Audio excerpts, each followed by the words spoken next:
તિલકવાડા ગામમાં વૈષ્ણવ સમાજ દ્વારા ભવ્ય અને ભક્તિમય મનોરથનું આયોજન કરવામાં આવ્યું હતું, જેમાં સ્થાનિક તેમજ બહાર ગામથી આવેલા વૈષ્ણવ ભક્તોએ મોટી સંખ્યામાં લાભ લીધો હતો।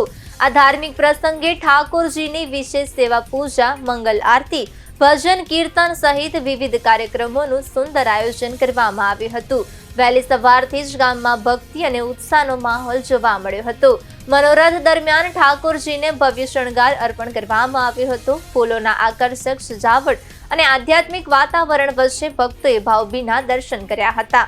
નાના બાળકોથી લઈને વડીલો સુધી દરેકે ઉત્સાહપૂર્વક ભાગ લીધો હતો। આ કાર્યક્રમ માત્ર ધાર્મિક જ નહીં પરંતુ સામાજિક એકતા અને ભાઈચારા માટે પણ મહત્વપૂર્ણ સાબિત થયો છે।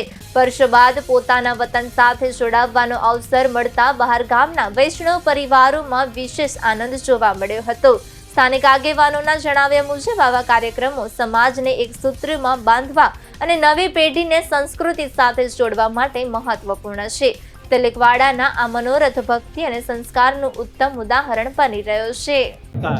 આજરોજ તિલકવાડા ખાતે પવિત્ર અધિક માસમાં સાવન ભાદો મનોરથનું આયોજન કરવામાં આવેલું છે, જેમાં તિલકવાડામાં વસતા હતા જે પરિવારો જે આજે તિલકવાડાની બહાર રહી રહ્યા છે એ સર્વ ભક્તો આજે તિલકવાડામાં આવ્યા છે અને અધિક માસમાં આ સાવન ભાદો મનોરથનો ઉત્સાહપૂર્વક આનંદ લઈ રહ્યા છે। તો અને ગામજનો જે તિલકવાડાના રહેવાસી છે એ પણ આ પવિત્ર દર્શનના લાભ લઈ રહ્યા છે। મારું નામ દર્પણ શાહ। નમસ્કાર।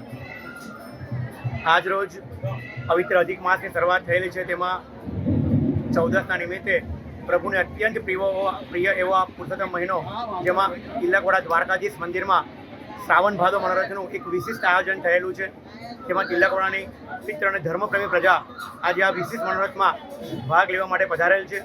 તિલકવાડાના 250 જેટલા વૈષ્ણવો આજે અહીં પધારીને આ મનોરથનો લાભ લઈ રહ્યા છે। અમે ખૂબ જ આ મનોરથને લઈને સમગ્ર પ્રજા માટેના અભિનંદન પાઠવીએ છીએ કે જેઓ આ મનોરથની અંદર ભાગ લઈને અમને અભિવાદન કરેલું છે। જય શ્રી આપણું નામ? મારું નામ જીગર શાહ અને અમારા સહાય મિત્ર છે।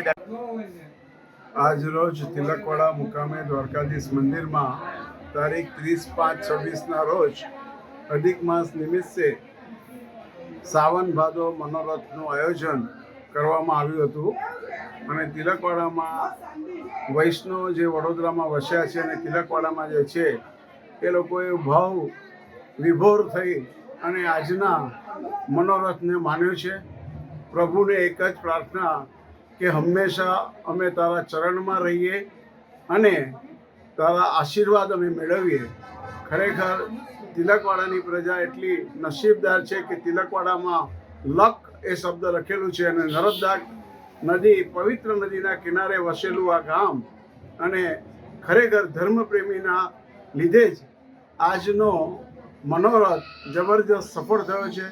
પ્રભુને પ્રાર્થના। Thank you. જય શ્રી કૃષ્ણ। આપણું નામ? રોહિત શાહ, તિલકવાડાવાળા।